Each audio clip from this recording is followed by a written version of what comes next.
Class start करते हैं। Screen share हो रही है आप लोगों से? मेरी स्क्रीन शेयर हो रही है आप लोगों से? मैं आपके लोगों के कमेंट्स पढ़ सकता हूं, मुझे काइंडली बताएं। स्क्रीन शेयर हो रही है आप लोगों से मेरे लैपटॉप की? ओके। एक रीडिंग कॉम्प्रिहेंशन का पैसेज हम लोगों ने निकाला है और इंशाल्लाह ताला उस पैसेज को लेके हम लोग चलते हैं और देखते हैं कि किस तरीके से हमने तैयारी को आगे बढ़ाना है। ठीक हो गया? तो पैसेज कुछ यूं है, आप लोगों को स्क्रीन नजर आ रही होगी मेरी? ये पैसेज नजर आ रहा है आप लोगों को? पैसेज नजर आ रहा है? काइंडली कमेंट्स करें,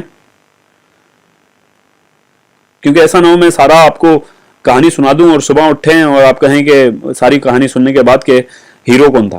तो ऐसा ना हो, इस वजह से मैं बार बार आप लोगों से पूछ रहा हूं कि नॉट क्लियर।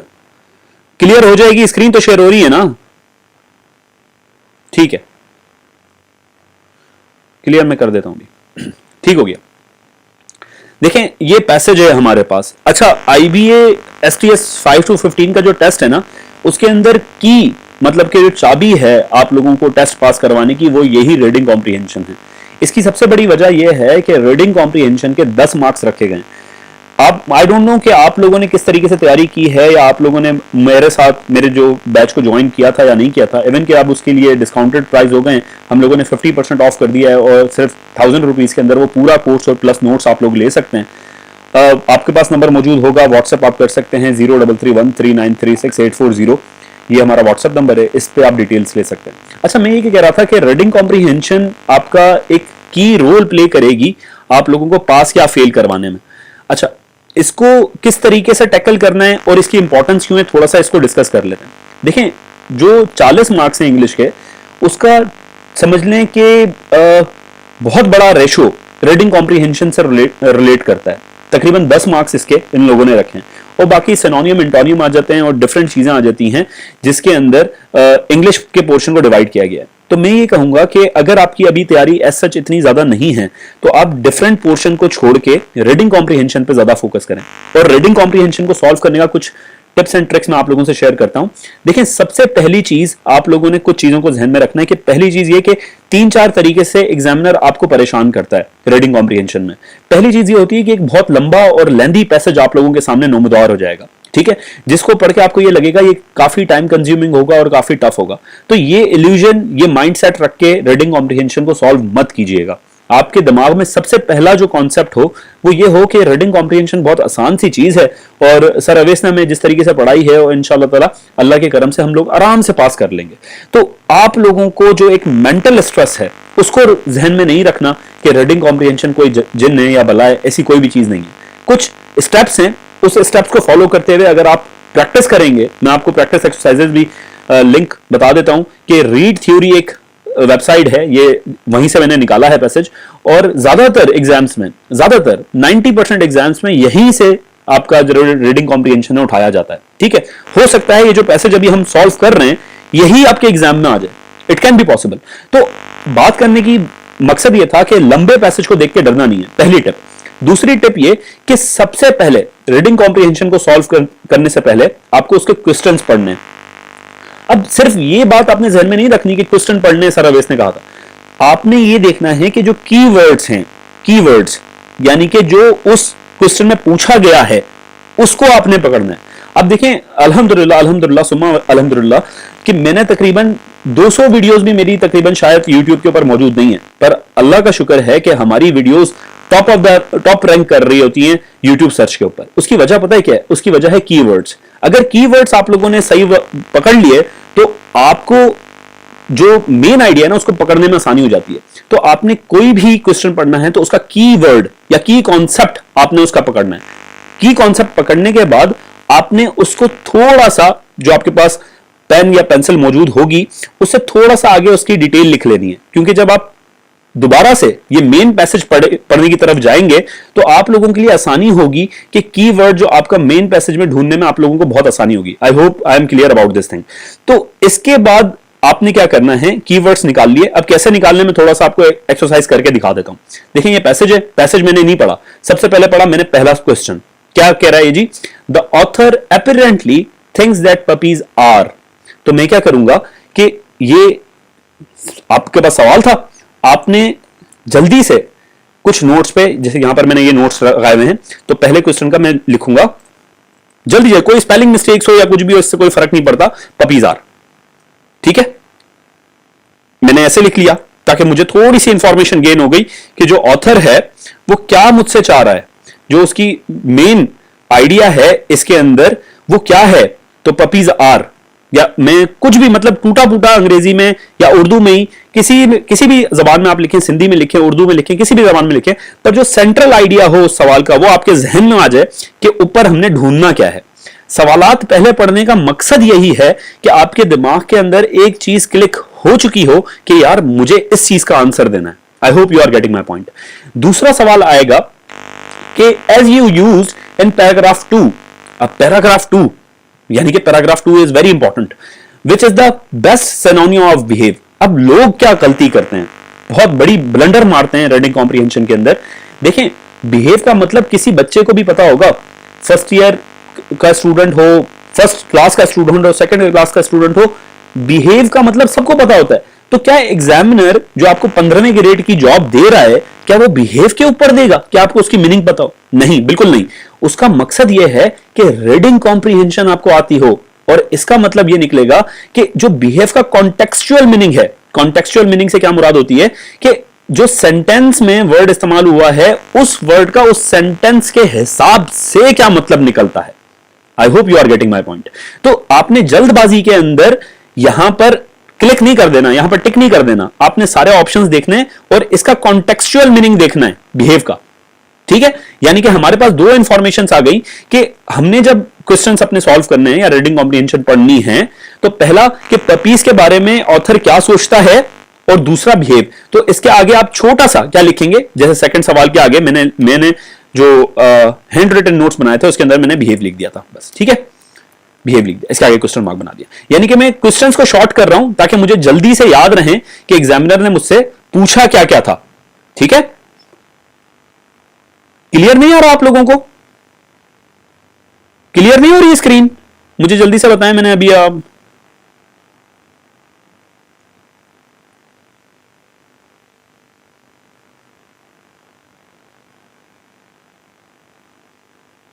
क्लियर नहीं हो रही अभी स्क्रीन आप लोगों से?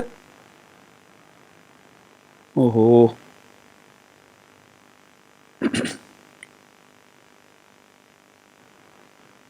ये कैसे क्लियर होगी यार?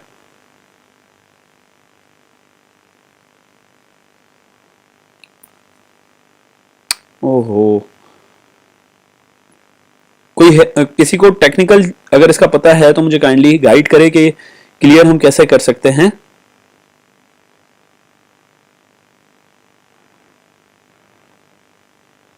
पता नहीं किनको क्लियर नहीं आ रही। अगर एक बच्चे को भी क्लियर है तो सबको क्लियर होनी चाहिए। चले, मैं 1 मिनट रुके, मैं कोशिश करता हूं कि इसको जूम इन करूं थोड़ा सा और, ठीक है। अब आई थिंक क्लियर हो गया होगा। तो आप लोगों के पास पैसेज ये था, इसका स्क्रीनशॉट ले लें, ठीक है, इसका स्क्रीनशॉट ले लें आप लोग। इसको थोड़ा सा और जूम कर सकते हैं हम, ठीक है। ये स्क्रीनशॉट ले लिया आपने, अब क्वेश्चंस का भी स्क्रीनशॉट ले लीजिए। तो हम लोग दूसरा सवाल हम लोगों ने देख लिया कि बिहेव का हम लोग किस तरीके से कर रहे हैं कि हमने बिहेव के आगे क्वेश्चन मार्क डाल दिया। तीसरा सवाल आ रहा है, the main purpose of paragraph 2 is to explain how puppies. अब देखिए यहां पर ये जो तीसरा सवाल है इसके अंदर कह रहा है the main purpose of paragraph 2 is to explain how puppies. तो मैं क्या करूंगा नोट्स बनाने के लिए, मैं तीसरे सवाल के आगे मैं लिखूंगा पैरा लिख दूंगा सिर्फ, 2 और कंक्लूजन CONB डाल दिया, कोई मसला नहीं है। मतलब आपको समझ में आ जाए कि वो पूछना क्या जा रहा है, ठीक है। तो पैराग्राफ 2 का जो कंक्लूजन है वो क्या बात कर रहा है या क्या बताता है पपीज के बारे में, तो आपने ये थोड़ा सा आपने इसको अपने हिसाब से मोल्ड एंड फोल्ड कर लिया। अब चौथा सवाल देखते हैं क्या कह रहा है। चौथा सवाल के अंदर कह रहा है, as use in paragraph 2 which is the best example of a dog that is house broken. अब देखें ये हाउस ब्रोकन जो वर्ड है ना, ये मुझे 90% कंफर्म है कि काफी लोगों को, आप में से काफी लोगों को इसका मतलब नहीं पता होगा। तो ये पैसेज सिलेक्ट करने का मकसद यही था कि आप लोगों को हर तरीके से जो एग्जामिनर आजमाएगा वो मैं पहले से बता दूं। तो कोई ऐसे वर्ड्स आ सकते हैं आपके सामने रीडिंग कॉम्प्रिहेंशन के अंदर जिसका मतलब आपको सिरे से नहीं पता हो, आपको समझ में ही नहीं आएगी क्या कह रहा है, तो उसको हल करने का आसान तरीका यह है कि उससे रिलेटेड जो आपको लगता हो कि यार ये जो पूरा पैसेज है इसकी मीनिंग ये निकलती होगी, ठीक है, उसके ऊपर आप टिक कर दें। या इसका एक और आसान हल यह है कि इसके साथ वाले जो सेंटेंसेस हों उससे आइडिया लगा के आप उसका एक कैलकुलेटेड गैस करें, ठीक है, कैलकुलेटेड गैस करके आप उसको आंसर दें। और अगर बिल्कुल नहीं आता तो आपने घबराना नहीं है, एक वर्ड से आपका पूरा पेपर खराब नहीं होने वाला, यह बात आपके जहन में होनी चाहिए। आपने पॉजिटिव रहना है, पॉजिटिव रहना है और पॉजिटिव रहना है, ठीक है। तो पैराग्राफ 2 के अंदर विच is the best example of a dog that is house broken, तो मैंने चौथे सवाल के अंदर क्या करना है कि हाउस ब्रोकन लिख लिया। इसकी मीनिंग क्या निकलेगी मुझे पैराग्राफ 2 पढ़ के समझ में आ जाएगा, ठीक है। अकॉर्डिंग टू क्वेश्चन नंबर 5 पे आते हैं। According to the passage why are adult dogs easier to take care of than puppies, ठीक है। तो मैं इसकी जो शॉर्ट फॉर्म बनाऊंगा ये मैं कीवर्ड्स निकाल रहा हूं इसमें से, ठीक है। और ये आपके पास 4 दिन मौजूद हैं, अगर आप 10 एक्सरसाइजेस कर लेते हैं ना तो आई एम डैम श्योर कि आप लोगों का जो एक माइंड है वो उस तरीके से काम करने लग जाएगा और आपको जो सॉल्व करने में आसानी होगी। पर अगर आपने सिर्फ ये वीडियोस देख के आपने देखा कि जी अब तो मुझे सब कुछ, मैं सुपरमैन बन गया हूं या वंडर वुमन बन गई हूं, तो ऐसा कुछ नहीं होने वाला। प्रैक्टिस करनी पड़ेगी, ठीक है। प्रैक्टिस नहीं होगी कोई फायदा नहीं है इन टेक्निक्स का। कोई भी टेक्निक जब काम करती है जब आप उसको प्रैक्टिस करते हैं, ठीक है। तो आपने कीवर्ड्स की जो मैं अभी एक्सरसाइज करवा रहा हूं आपसे, इसकी प्रैक्टिस करनी है कि पहले क्वेश्चन पढ़ के इसका कीवर्ड्स कैसे निकालना है और कैसे ढूंढना है पैसेज के अंदर। तो यहां पर क्या कह रहा है, according to the passage why are adult dogs easier to take care of than puppies. तो मैं क्या करूंगा शॉर्ट फॉर्म में, चाहे वो ग्रामेटिकल गलत हो या सही हो इससे कोई फर्क नहीं पड़ता, पर की आइडिया आप लोगों को पता हो। एडल्ट डॉग लिखा, ठीक है, वर्सेस कर लें पपी कर लें, ठीक है, कुछ भी कर लें, स्पेलिंग से किसी चीज से कोई फर्क नहीं पड़ता क्योंकि ये एग्जामिनर के पास नहीं जाने वाला, ये आप लोगों के पास ही रहेगा, ठीक है। और इस पर आपके मार्क्स नहीं मिलेंगे।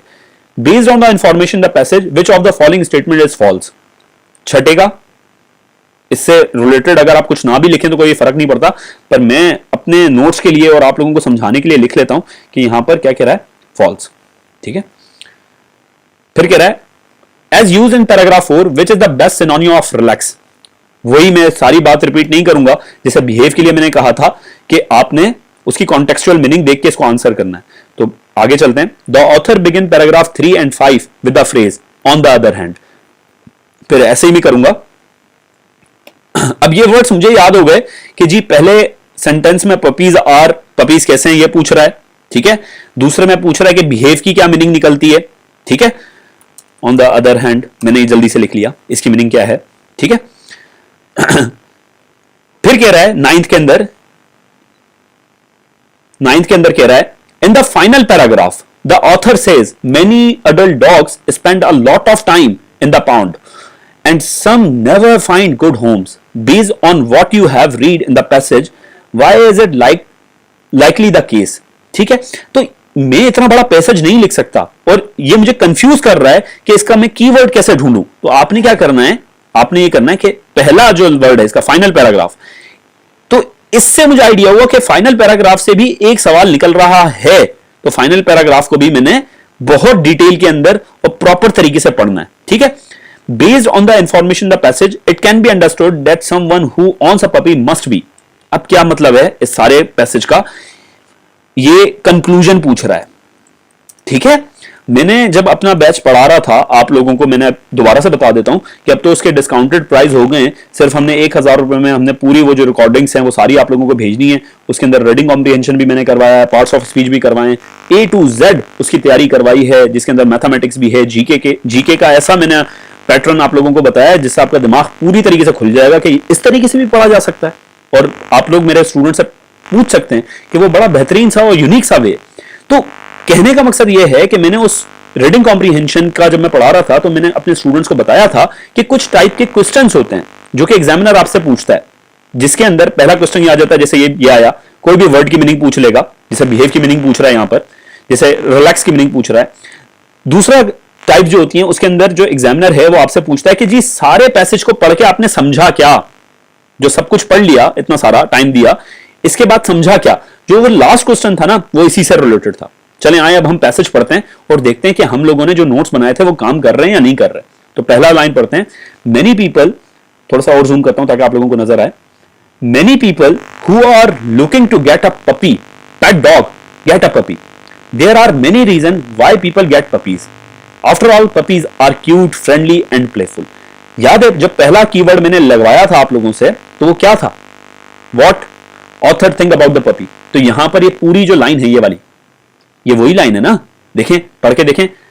Many people who are looking to get a dog and a puppy, get a puppy, there are many reason why people get puppies. After all, अब ये इसके बारे में बता रहा है, तो इसका जो आंसर होगा वो क्या होगा, जल्दी से बताएं। तो इसका आंसर होगा बी। ठीक हो गया?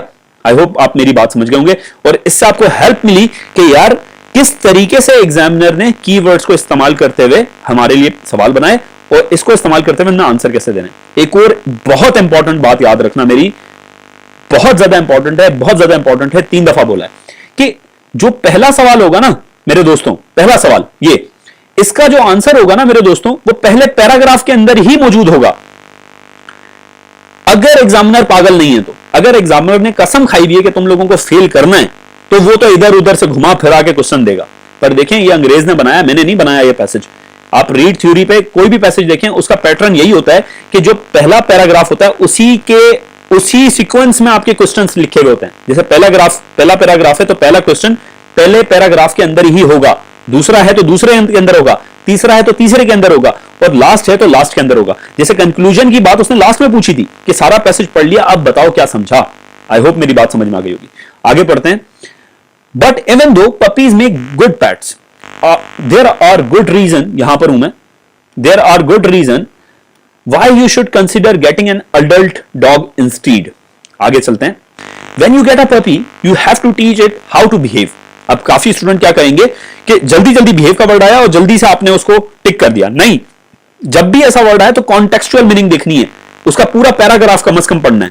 देखें आगे देखते हैं कि you get a puppy you have to teach it how to behave, you have to make sure that the puppy is house broken. House broken का मतलब आप लोगों को नहीं पता होगा, मुझे इस बात का अंदाजा है। तो हाउस ब्रोकन उसको बोलते हैं जो आप ट्रेन नहीं करते डॉग को कि जी उसने जो वॉशरूम है वो बाहर जाके करना है घर से, या आप अपनी जो कैट होती है उसको आप ट्रेन करते हैं कि जी वॉशरूम कहां पर करना है, तो इसको हम हाउस ब्रोकन बोलते हैं। ठीक है, हाउस ब्रोक बोलते हैं।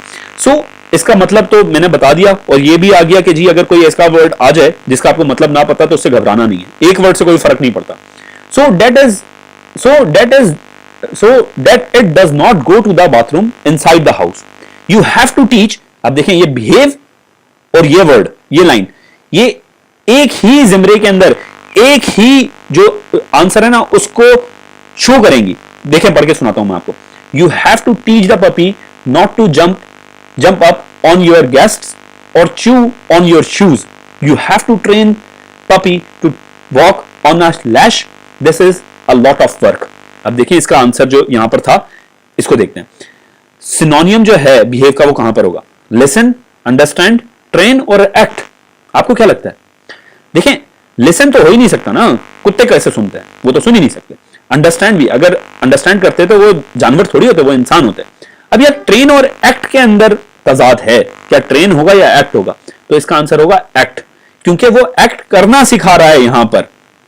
ठीक है, वो एक्ट करना सिखा रहा है, तो इसका जो करेक्ट आंसर होगा वो एक्ट होगा कि किस तरीके से उसने ये चीजें, ये फंक्शंस परफॉर्म करने हैं उस कुत्ते ने। ठीक है, फिर आते हैं on the other hand when you get an adult dog there is a good chance that it will already know how to do all of the previous mentioned things.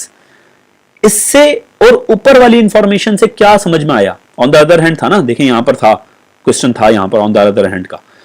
एक जहन में बात आ गई थी ना कि जी ऑन द अदर हैंड हमने answer देना है, तो उससे हमें क्या पता पड़ेगा कि हमने पैसेज को कितनी डिटेल में पढ़ना है।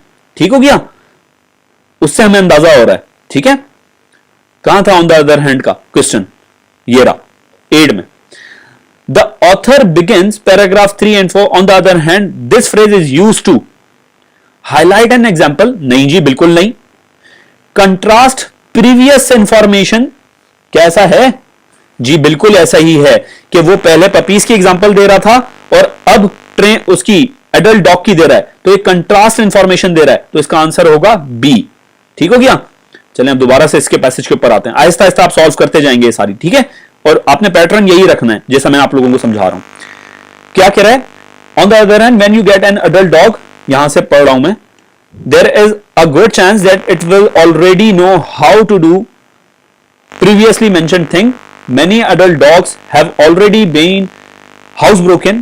Many adult dogs will not jump on or chew things that you do not want them to jump on or chew. Many adult dogs will be able to walk on a leash without pulling you to the other side of the street. ठीक है, आगे चलते हैं. Puppies also have a lot of energy and want to play all the time.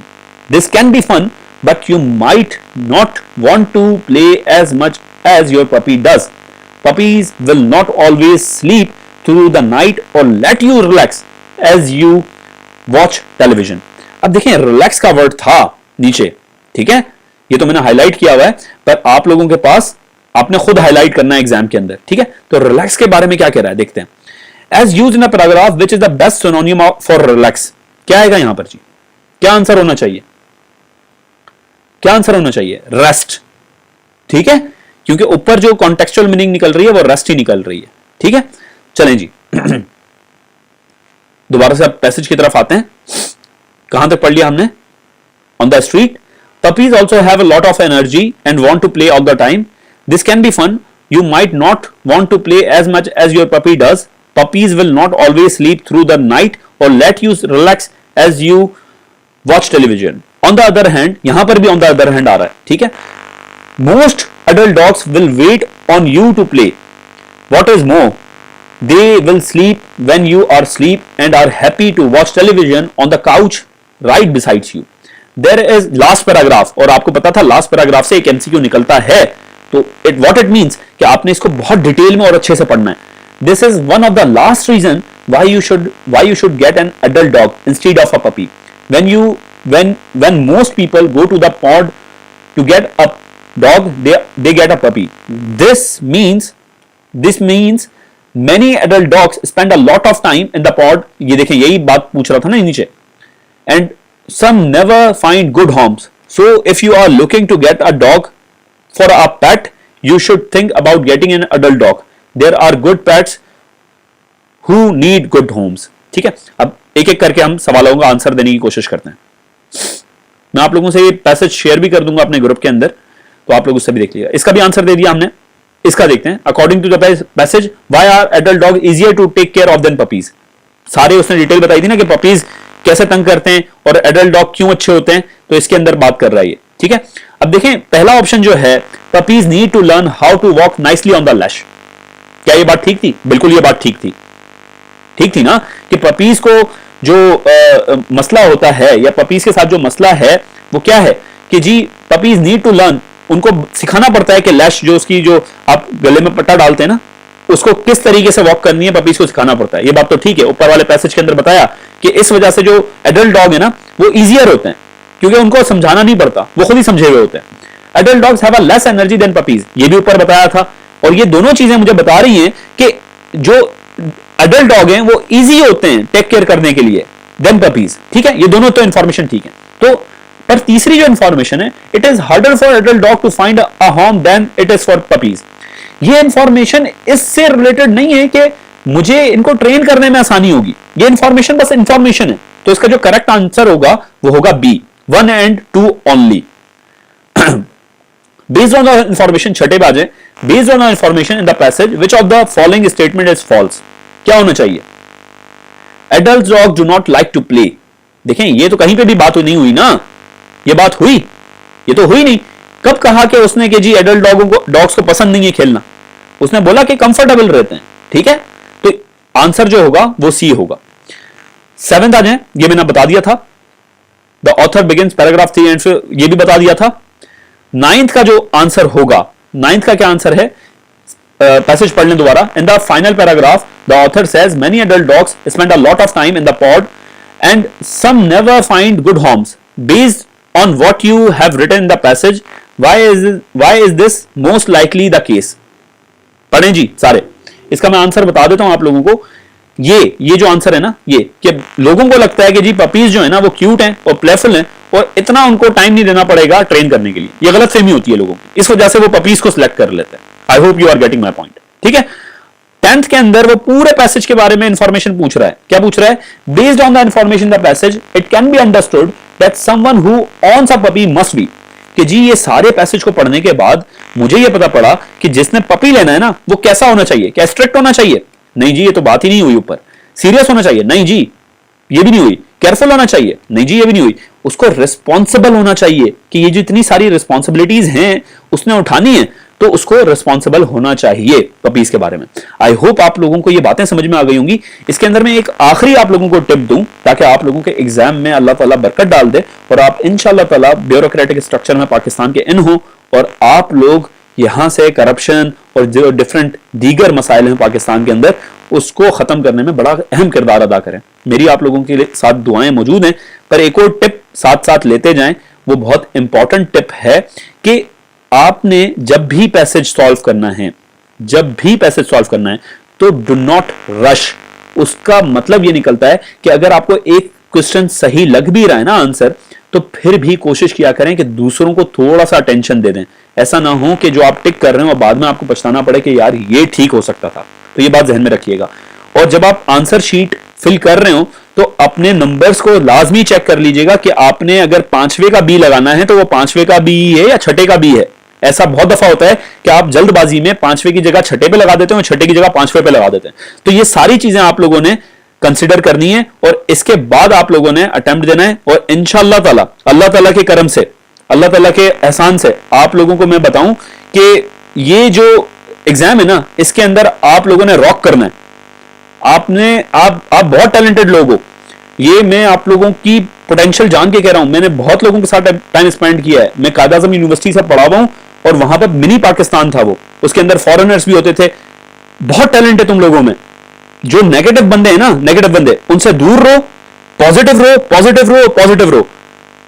अपना बहुत ख्याल रखो। अगर मेरी कोई चीज, किसी चीज की हेल्प चाहिए हो, कोई भी हो, तो आप कमेंट करना। मैं सारे कमेंट पढ़ता हूं और इंशाल्लाह ताला हम रोजाना इस सेशन को रखेंगे और इंशाल्लाह ताला हम लोग बहुत आगे जाएंगे। ठीक है, इसके अंदर मैंने इस चैनल के ऊपर आप लोगों के लिए बहुत सारे प्लान्स हैं जिसके अंदर अमेज़न से भी रिलेटेड हम लोगों ने आप लोगों को स्किल्स सिखाने। मैं खुद सीख रहा हूं अमेज़न से रिलेटेड स्किल्स। कुछ अंग्रेज मैंने हायर किए हैं, टीचर्स जिनको मैं कोर्सेज मैंने उनके बाय किए हैं, तो मैं उसके ऊपर लगा पड़ा हूं। आप लोग बस काम करते रहें। ठीक है, एक बात लास्ट में कहूंगा कि देखो शॉर्टकट कुछ भी नहीं होता सक्सेस का। ओवरनाइट सक्सेस कुछ भी चीज नहीं है। इसके लिए मेहनत नहीं करनी पड़ती, खून देना पड़ता है। तो अपना खून दो इस चीज को। अभी 4-5 दिन हैं, 24 घंटे की स्लीप को छोड़ो, 17-18 घंटे सो। मैं भी तो यही करता हूं, 3 घंटे सोया हूं कल से, तो हो जाएगा। ठीक है, ये जहन में नहीं लाओ कि नहीं होगा। अगर एक दिन भी पड़ा है ना तो हो जाएगा। ठीक है, अपना बहुत ख्याल रखो, मुझे दुआओं में याद रखना। अल्लाह हाफिज।